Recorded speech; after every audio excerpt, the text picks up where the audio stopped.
want you to look right here at my forehead. Follow it with your eyes.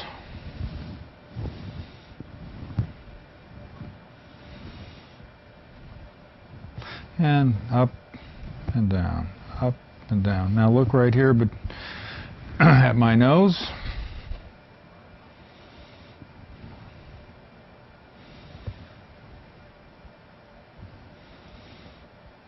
Good. Look up. Excellent.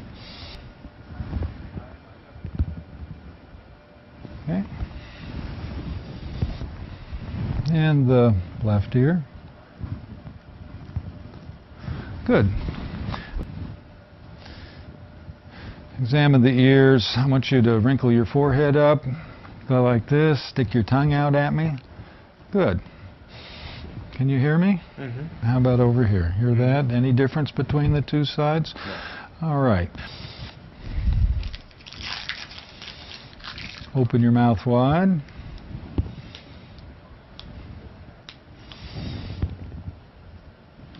Lift your tongue to the roof of your mouth. Good. Relax your tongue. Say ah. Ah. Excellent. Thank you.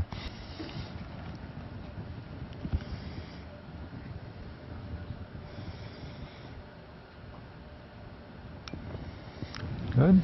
Look right in that direction.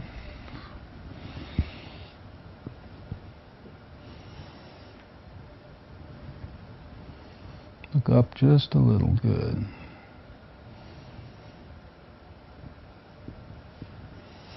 Okay, excellent. Thank you.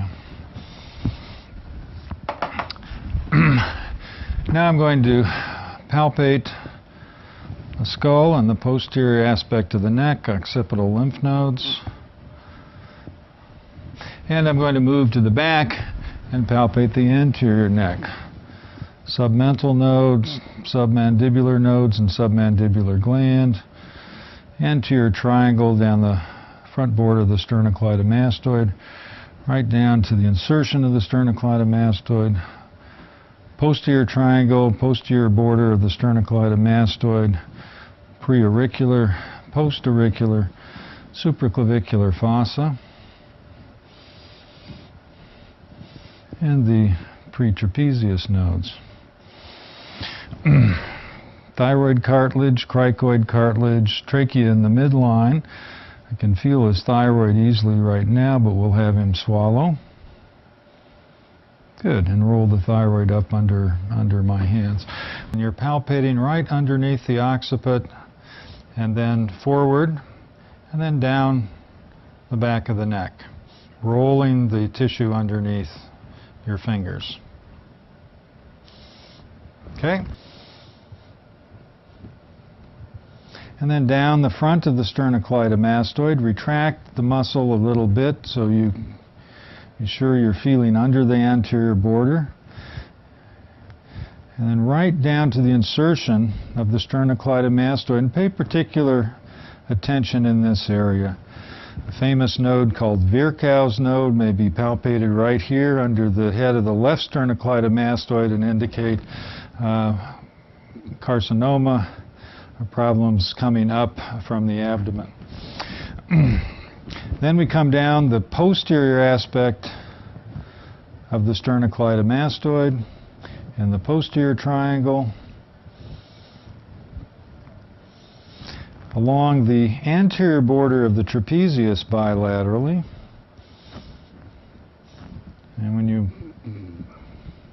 And lastly, the supraclavicular fossa on both sides, extending out laterally from the heads of the sternocleidomastoid. Good.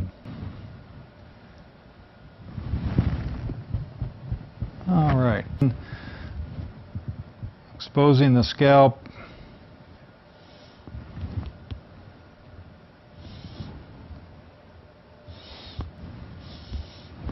Put your chin down to your chest, chin all the way up. Good. Chin towards me, chin to the other direction, ear to the shoulder, ear to the shoulder. Excellent. Now I'm going to expose the back. Okay, examination, and we see some A lot of moles, a keloid here. Spine is nice and straight. I'm going to percuss with my fist down the spine. Any tenderness there? Looking for CVA tenderness. Any there? Nope. Good. Now we'll percuss.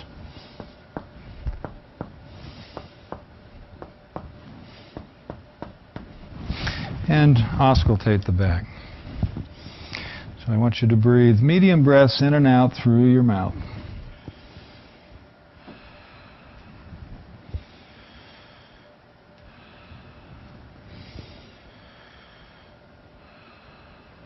And out, big breath. And again. Arm to the side, big breath. Good. Arm out again, up in the axilla, big breath. Good. From there, you can palpate the dorsal spines, which should be in a nice straight line all the way down the back. See the nice mild thoracic kyphosis moving into the lumbar lordosis. The costophrenic angle is marked by the junction of the 12th rib with the spine and now with the lumbar and paraspinous muscles. The lumbosacral junction is easy to palpate at about this level. Notice that it's well below the apex of the pelvic brim, which descends posteriorly. Okay, so this forms the superficial anatomy of the back. Lastly is the latissimus dorsi muscle, prominent muscle we see on the lateral side. This muscle forms this large lateral border of the chest. Again, remember that this overlay of muscle and bone really camouflages the shape of the bony thorax and rib cage underneath, which narrows tremendously towards the apex.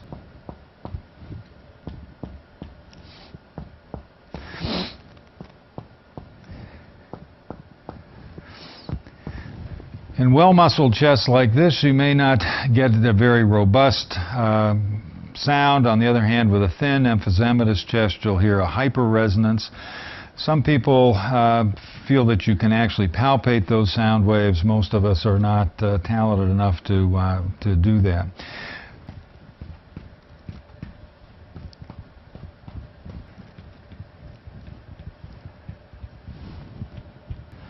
It allows me to strike a little bit harder.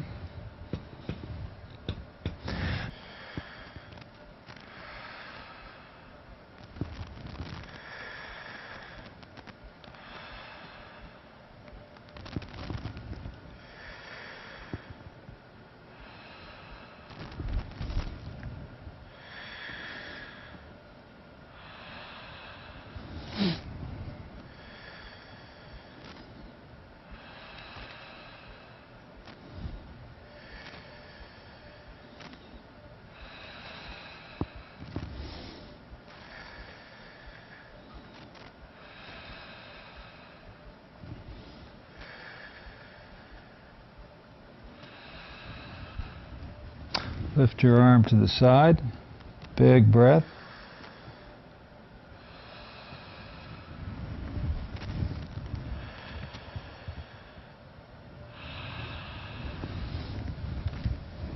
Big breath.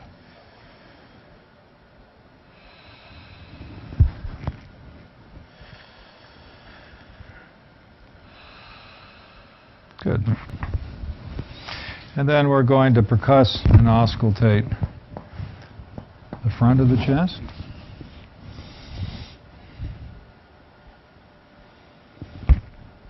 Big breath. Out. And another breath. Good. Palpate the carotid. Right here at the level of the thyroid cartilage is the carotid bifurcation.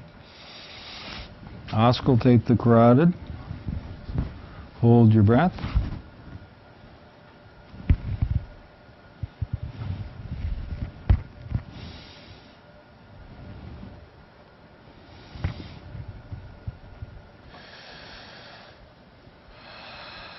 Good. And once again. over the pectoralis minor muscle, and then up towards the coracoid process on both sides.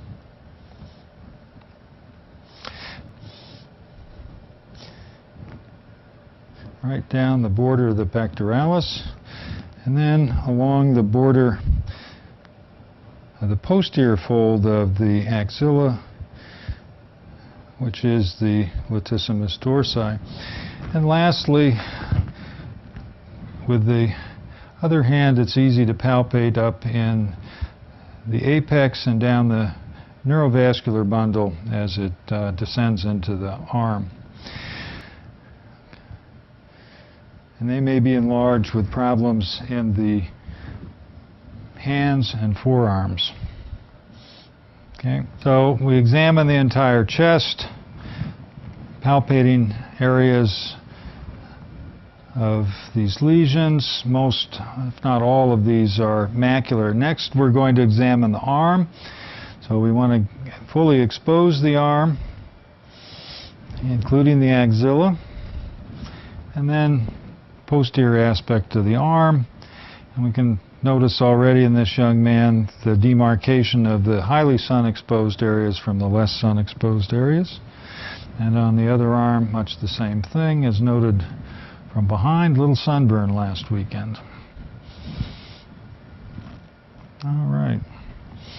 And then palms.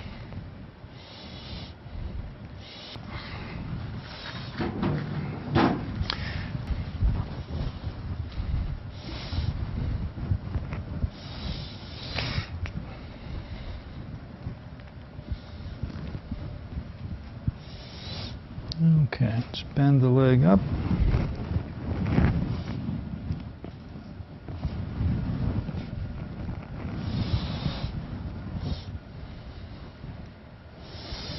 Sole of the foot again. And then interdigital spaces and nails. Aside from the moles, this all looks very normal. So we do that, and be sure to examine both hands, thumb and fingers. Okay. Let's see, how do we want to do this? Tell me if I'm breaking your finger off. And then we're going to examine the inguinal areas individually. To examine the inguinal ligaments, we're going to do that one side at a time, and you want to expose the area from the anterior superior iliac spine over to the symphysis pubis. The inguinal ligament runs in this direction, and the lymph node beds are inferior and oftentimes a little medial to that. So again, start well above that area, palpating with the flat of your hand and rolling the tissue along. You know you're in the right area when you can palpate the femoral artery, which I am right there. And remember, the lymph nodes run along the neurovascular bundle, so you're basically following that area down into the leg. You want to extend at least 8 to 10 centimeters anteriorly, and don't forget to palpate medially as well, right over to the symphysis pubis. Okay, and then we just repeat that on the other side. Again, exposing the area, anterior iliac spine, down to symphysis pubis, inguinal ligament runs here. Femoral artery is right here, and we will just palpate under and inferior to the inguinal ligament, rolling the tissue, and again continuing down the anterior aspect of the thigh, 8 to 10 centimeters, and extending medially, and right over here to the symphysis pubis. And that completes the examination of the inguinal lymph nodes.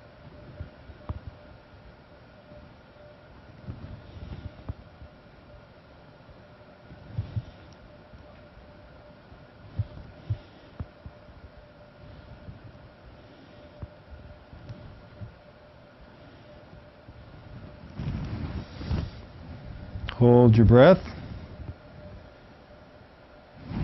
and hold your breath. Good. All right.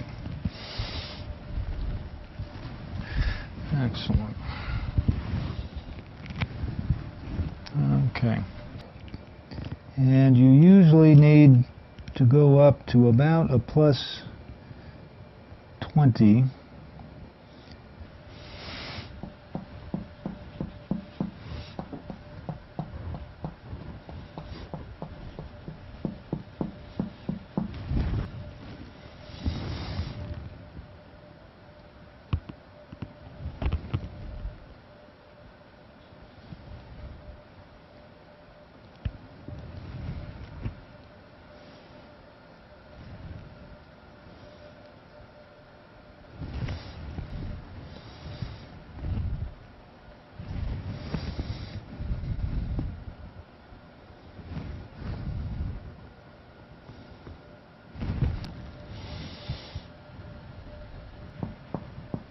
Percuss the upper border of the liver.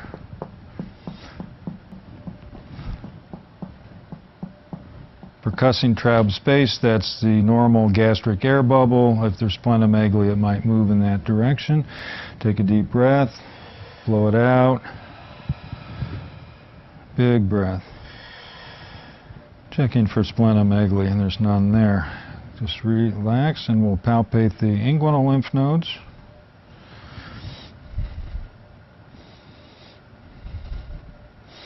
Right up to the inguinal ligament on both sides. We're turning to the sitting position. And I'll move back to the front. Good.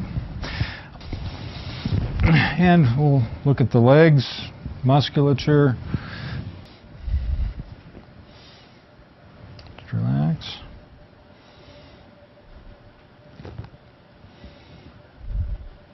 Good. Then we'll check reflexes in the lower extremities.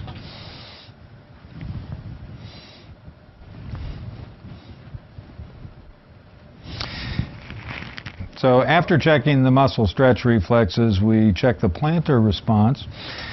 Gently stroke the sole of the foot. I use a broken tongue blade just to give, and very gentle, and we can see the toes flare a little bit. And here's a nice normal response. There we go. Feel that buzzing? Yes. Feel that buzzing there? Yes. Excellent. And then before we stand the patient, I'll just move back up.